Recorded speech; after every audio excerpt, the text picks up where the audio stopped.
Okay, everyone, here we are continuing on in our first lesson dealing with cells and living things.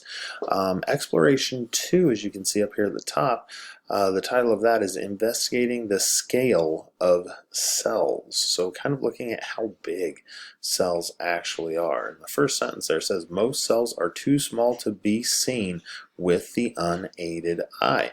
And that's the thing, before we came up with, or before microscopes were invented, we had absolutely no way of even seeing these things. So we really didn't have a great understanding of just, what your skin is made up of, what muscles are made up of, what the inside of a leaf is made up of.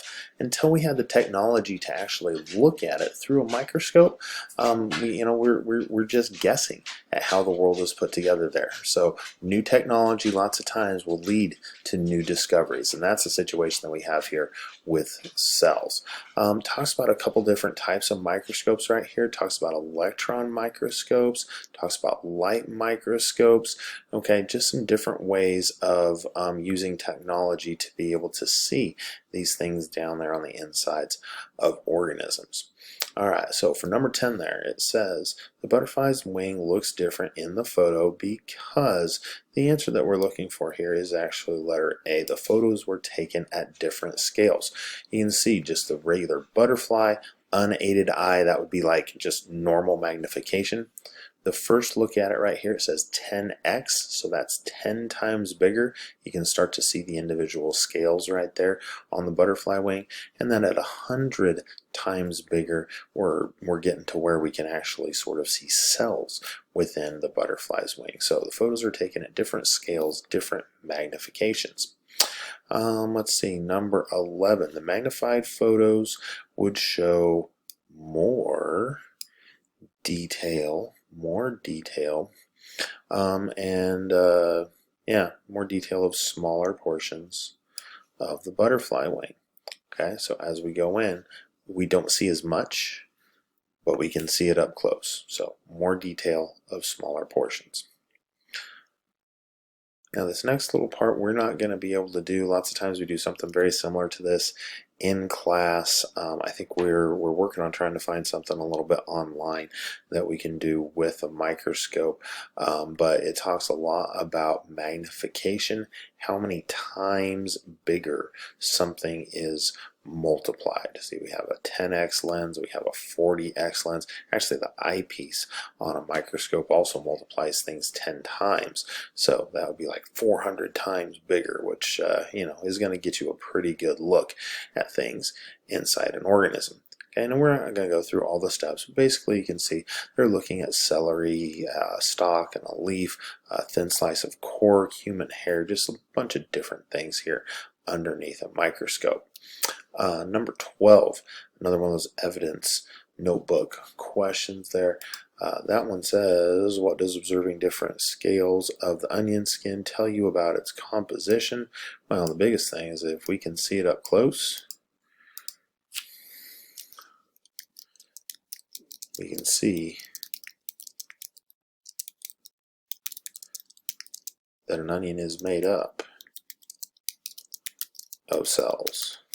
Okay, and you can actually, if you've got a chunk of onion and you've got a microscope, you can see with your own eyes that that onion is made up of cells. Final little part on here as far as questions go is just looking at different scales of looking at parts of our gorilla that we have right here. So 3 different careers, and we need to try to match them up with which one is going to be looking and typically using this scale. Okay, first one, how gorillas behave, I think would be, just looking straight at this, and that would be a primatologist. If my text box would come with me.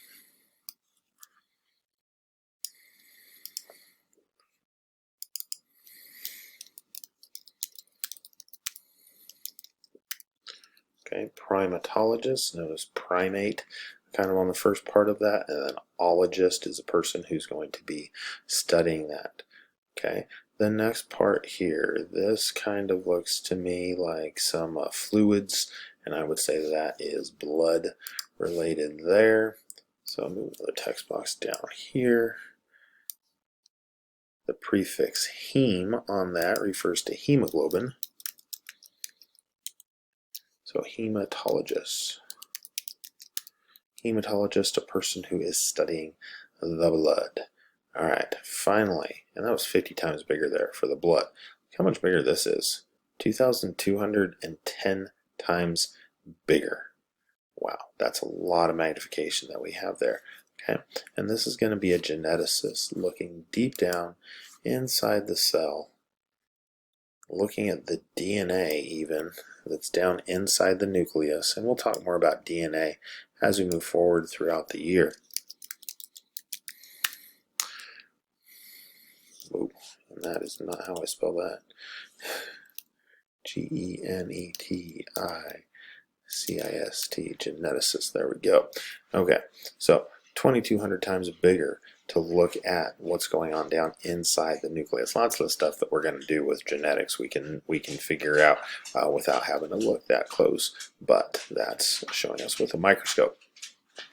Final thing here, and we're probably not going to end up assigning this, but it is pretty interesting, so I would encourage you to read through this. It talks about Robert Hooke, who was the first person to actually see cells. He's the person who named them. So every time you say the word cell, it's thanks to Robert Hooke. He actually looked at a thin slice of a piece of cork, saw little boxes in it, and it reminded him of rooms that monks lived in a monastery, which kind of look like jail cells. So don't tell any of the monks that you might know that their rooms look like jail cells, but that's where the name for cells actually came from. And again, we've known about cells for quite a while. See that he lived in the 1600s, and so we're talking 350, 400 years that we have known about cells, been able to study cells, and that's one of the reasons we have such a great cell theory,